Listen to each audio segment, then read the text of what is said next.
Hi guys! Hi! So I'm Elle and she is Angel! So today we are on our way to Reggie's to eat breakfast. Actually brunch. Brunch. And also we'll be talking about some matters that needs to be discussed. Very important matters. And we also included some families and Special members of our families. to answer some of our questions. So stay tuned and see you later. See you later. Bye!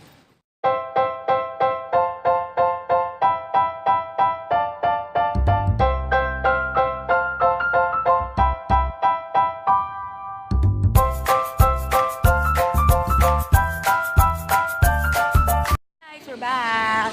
So update right now, we're just waiting for our food, and after that we will be starting now of what are we gonna talk about. Is it a surprise or we should reveal it now? What do you think? Later. Later. So update is we just had our food and right now we're gonna talk about it. And so Angel, what are we gonna talk about today? Today we're going to talk about cultural barriers. Wow. So have you ever experienced culture barriers? To be honest, I've heard, but I've never experienced it firsthand. I am not from Manila personally. I am from the city of Golden Friendship, Cagayan de Oro City. Mapips! Cagayanan! Kamusta mo diya? I love you! So what can you say the differences of being in Manila as from a person in Mindanao? Traffic most definitely. It's not much of a problem there in Mindanao, to be honest. Like, and then we get to go to a lot of places, like for a few hours. Like as well, we do it here, but because of the traffic, it's really difficult. You know, it takes more time to be able to go to your place, and it's really different. Like, you know how people speak here, how we speak. They can't understand what we're speaking, but we can understand them. So like that's a plus about us having three languages. I can speak English, I can speak Filipino, and I can speak Bisaya. It's your turn to shine for our topic on cultural barriers. Wow! Wow! So, you already know that I'm not from here. Char. Just transferred recently last year in April. So, what can you say about, you've been through a lot of places now, right? Like a lot of places. I've been to Cebu, Davao, Bohol, and Woo! My family! the north. Okay. So, do you see any differences in the culture and do you have stereotypes around these people? I think the first problem was language because I can only speak English and Tagalog. It was so hard to understand people. They have different dialects. So it was really hard for me to know what they were saying, especially we have to attend a mass that's Ilocano dialect. And also I've been to Thailand. Language was a big problem there. It's so hard to decipher what they're saying because it's different from English. Right? Totally, that's so true. Totally. And I think the stereotype would be once they know you're from Manila, people will be like, oh my god, you're a big thing, you're from Manila. And I'm like, no sis. That's so true. I think the main stereotype is when you're from Manila, you're quite a big thing in the provinces, which is not true. Woo! Me from the province. Not true. I'm from the province. It's quite difficult, right? But what do you think is one of the big deals why cultural barriers is such a big deal out of people like right now? I mean, we're all the same. We all just have different languages, we have different cultures. But why is it like in our generation today, it's still quite a big thing? I think when you say the word Manila, the opportunities, it's the capital of the Philippines. Oh man, Yeah, how true is that? You see that in Manila, it's quite upgraded per se. It's very upgraded. And at the same time, you can see opportunities. Unlike in the provinces, it might be good, but unlike Manila, it's where the tourists go there, opportunities, concerts. Yes, that's true. Concerts are one big thing. Right? Man, I can't believe how we are very, very, very, very, very different from one another. To think we're in the same country. And also, I think the reason why Manileño people are intimidated because number one, you can speak straight English. You're so fluent in English. Like people are so great in there. Like they can speak Bisaya. Their Tagalog maybe you have slang. They have slang. But Yes. when you come into English, like wow, amazing. I'm ready, guys. So, alright. Didn't we say we have special interviews from our family members? Yes, we do. So we will show you the clips of how we interviewed them and how did they answer, right? Questions for you. So, first question. When you move or travel to one place, did you notice the change of culture immediately? Yes, especially here in Manila when we transfer. From the moment that the plane landed at the airport, yung language, number one. Kasi diba, from Bisaya to Tagalog. From that moment, you can already feel na the culture already changed. And yeah, yun. Oh, okay. So, second question. What was the hardest thing for you when you learned a new culture? The hardest thing, I think for me, is to adopt and to trying to blend in to their culture. Like, for example, syempre, mag-Tagalog ka because they're speaking in Tagalog and they can't understand Bisaya if you will speak that language. So, yun, mag-adapt and try to make new friends. Okay, last question. Did you experience racism, and if you did, how?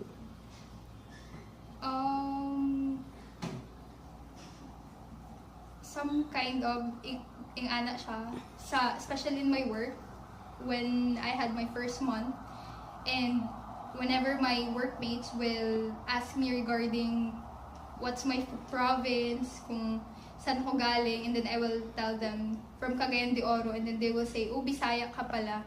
Then they will tell me na, bakit daw hindi obvious sa accent ko pag nagtatagalog, ganun, di ba? Tapos when you say you're from Mindanao, they say magulo doon. So, yun yung something like, I can say na marirelate ko sa question na yun. Okay, thank you so The much. hardest thing for you when you learned a new culture? Adapting to the culture. But because I know, when you're in a new country, you have to learn how to respect them and what are the things that are disrespectful.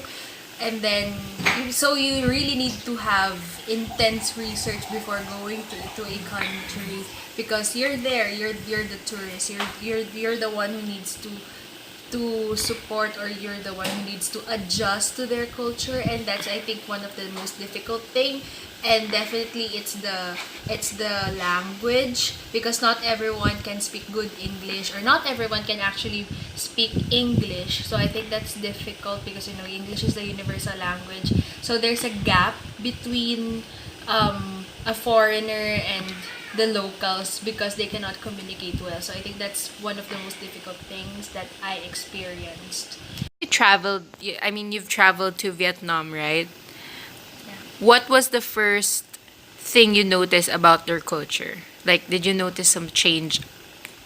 I think it's more on the religion in that aspect, because since we live in both countries, Philippines and Vietnam are in it's inside Southeast Asia, so I think there's a lot of similarities in terms of being family oriented, and the traffic is there, and then basically it's the same, but the most different thing that I noticed, it's more on aside from the religion, definitely the language, and more on communicating. You experience racism. Yes, but not with the Vietnamese. Vietnamese are so kind. They're very bubbly, by the way, and very hospitable. But with my co-interns, which these people are from the Western world, from UK, Spain, US, Brazil. They're kind, but they sometimes question us Asians, especially me, because I have my fellow Asians or co-interns from Hong Kong and from, I think, from China. They can speak good English, but they're not straight, or they don't talk. They're not straight. Oops. They don't talk straight in English, and they have the typical Asian accent. So that's why they question me a lot. They're like, oh, why do you speak good in English? Why do you speak straight, or something like that? And why don't I have the certain accent? So I find it a bit racist, because they have this certain image that, oh, if you're Asian, you're not good, or you don't speak English that well. And another thing is, they question the level of progress in Southeast Asian countries. Like one time we were eating this sour cream chips that we bought in just a local store in Vietnam, and then they were like, oh, I can't believe that you have a sour cream flavor here. And we were like, why not? I mean, sour cream is a very universal, it's a very common flavor in everything. Chips, fries, we all know that. So those are just not the extent, and not the worst type of racism, but the racism has no levels. That's it. Thank you so much. Support the file. Guys, we're back. Ay, wait, mali. And as you can see, we have changed venues. Yes. We are in, wala pa yung, bumaba yung Host. yung owner ng house. But anyway, I've researched vaguely and very fast na meaning ng culture barrier, which is something that holds back a person. Like, for example, when I went to Thailand, our culture barrier is language. Kasi Language. sobrang hirap magkausap ng Thai. Tapos, ang alam mo lang na language, English and Tagalog. Tapos, sila Thai lang. They would say to you, no English, no English. A lot of countries are like that. They'd rather speak their own language rather than having the universal language, which is English, which is kind of helpful, but there's a lot of countries that want to maintain their own language because, the English language have already, how do you call that? Ano? It like, in metaphorically sense, English wrapped its fingers around a lot of countries already, right? So there are a lot of countries that would love to maintain their own, which is It's really cool. For example, sa Japan, Japan, one of I Japan. love how they are so culture oriented. Like, everything is culture oriented. Sobrang high na respect nila. Yeah. Did you know that Japan is one of the most technology advanced country Yes, in that's the why whole world? I love to visit But there. what's nice about them is they still maintain their own culture. You could actually see it there, that they're so advanced, but they still follow their traditional cultures, which is really beautiful.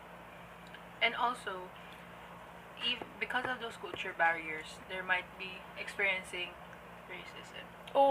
Which is in a certain article, the song Triplets. Yeah. Korea. We'll post it here. And ito yung guest, yung owner ng house. Special mention! Yes! Okay, so Siya like nag-sponsor from ng house. so from like what she said, the song siblings. They have experienced racism when they visited Paris. Oh my gosh, Like- Paris? Someone threw a bottle of urine at them.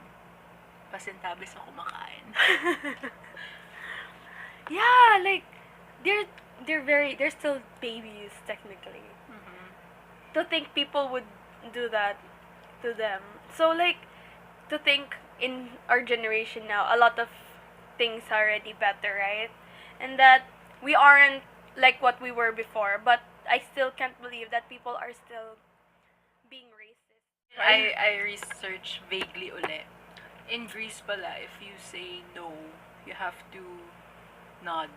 And if you say yes, you have to shake your head. Oh, so see? parang, if Different. they go to another country, That's different. man.